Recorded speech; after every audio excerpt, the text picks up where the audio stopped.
बिन बोले बात, चुप तुम रहो चुप हम रहें। चलो एक खेल खेलें। इस खेल में सबको बिना बोले अपनी बात दूसरों तक पहुंचानी है। सभी बच्चे साथ साथ के गुटों में बँट जाओ। इस खेल में तुम्हारी टीचर सभी गुटों को एक एक कागज़ की पर्ची देगी। हर पर्ची में कुछ लिखा होगा। सभी अपने अपने गुट में पर्ची पढ़ेंगे। सभी गुटों को पर्ची के अनुसार मूक नाटक तैयार करना है। इस बात का ध्यान रखना है कि बिना बोले ही सभी को अपनी बात दूसरों तक पहुंचानी है। तुम्हें अपने शरीर के अलग अलग अंगों से ही अपनी बात कहनी है, जैसे आँखों से, चेहरे के हाव भाव से, हाथ के इशारों से। जब सबका नाटक तैयार हो जाए तब सब भी गुट एक एक करके आए और सबके सामने अपना मूक नाटक करे।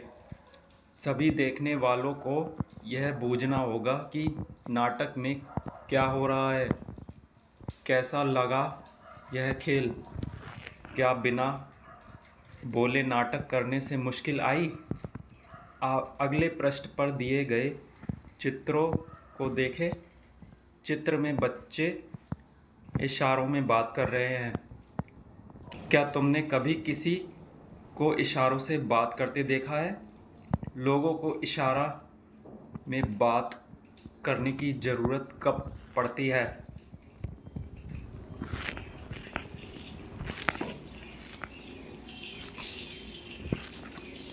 हम हम में से ज़्यादातर लोग बोल और सुन सकते हैं, पर कुछ लोग ऐसे भी हैं जो बोल और सुन नहीं सकते। ऐसे लोग दूसरों की अपनी बातें इशारों से समझाते हैं।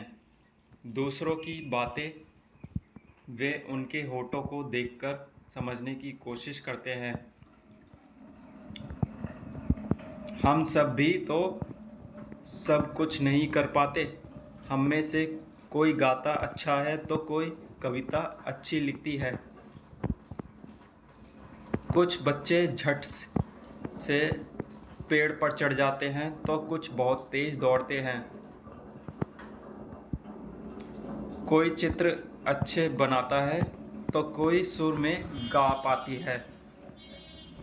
हम सब अपनी अपनी तरह से खास हैं। इसलिए स्कूल इसलिए तो है कि सभी को एक दूसरे से कुछ ना कुछ सीखने का मौका मिले। सबकी अच्छी तरह बच्चे बोल सुन नहीं सकते। वे भी स्कूल जाकर पढ़ते लिखते हैं। इन बच्चों को स्कूल में इशारों से बात करने की भाषा सिखाई जाती है। आओ अब एक बच्ची के बारे में पढ़ें जो सुन नहीं सकती। वह बच्ची फिर भी कितना कुछ कर पाती है। मेरी बहन सुन नहीं सकती। मेरी एक बहन है।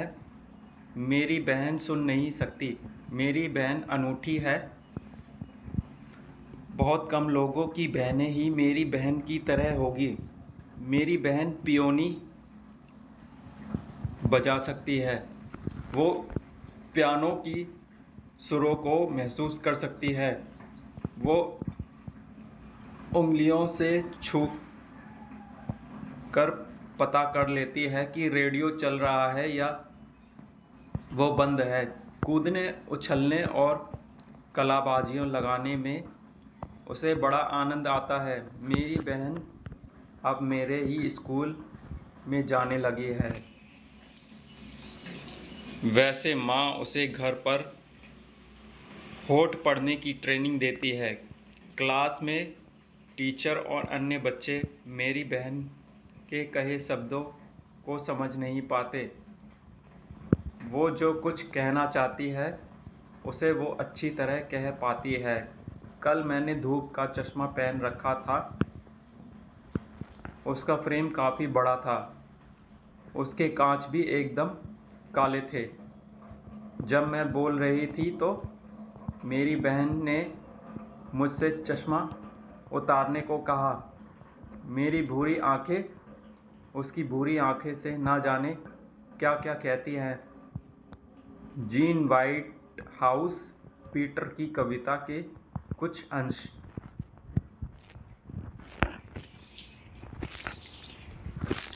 हम अपनी आँखों से बहुत कुछ कहते हैं। छोटे बच्चे को बोलना सीखने से पहले ही कितना कुछ कहते हैं। चेहरे से, हाथों से वे कितना कुछ समझाते भी हैं। चेहरा है आईना। अपने आसपास के छोटे बच्चों को देखो, वे अपनी बात बिना बोले कैसे कहते हैं।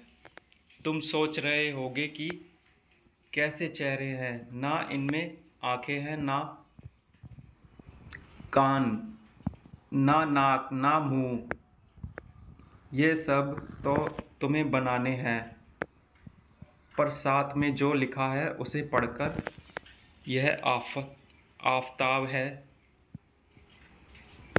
उसका खिलौना गिरकर टूट गया है, वह दुखी है, कैसा होगा उसका चेहरा।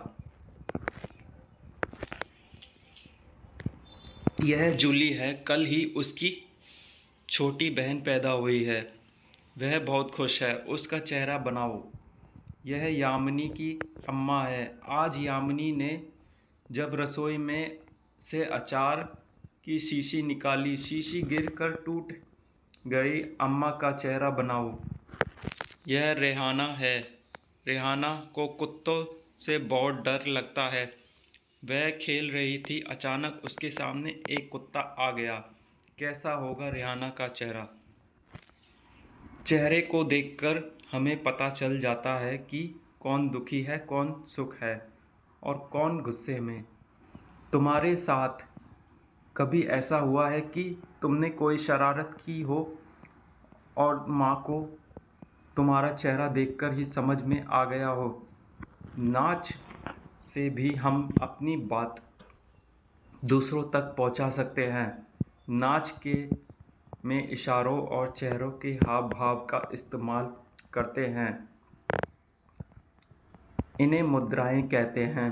नीचे चित्र में नाच के कुछ मुद्राएं दी हैं, इन्हें देखो और करो। नाच की कुछ मुद्राएं तुम भी सीखो और करके दिखाओ।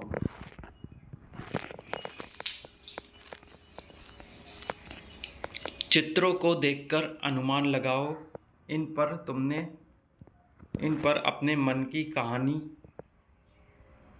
बनाओ तथा अपने साथियों को सुनाओ और उस कहानी पर बातचीत भी करो।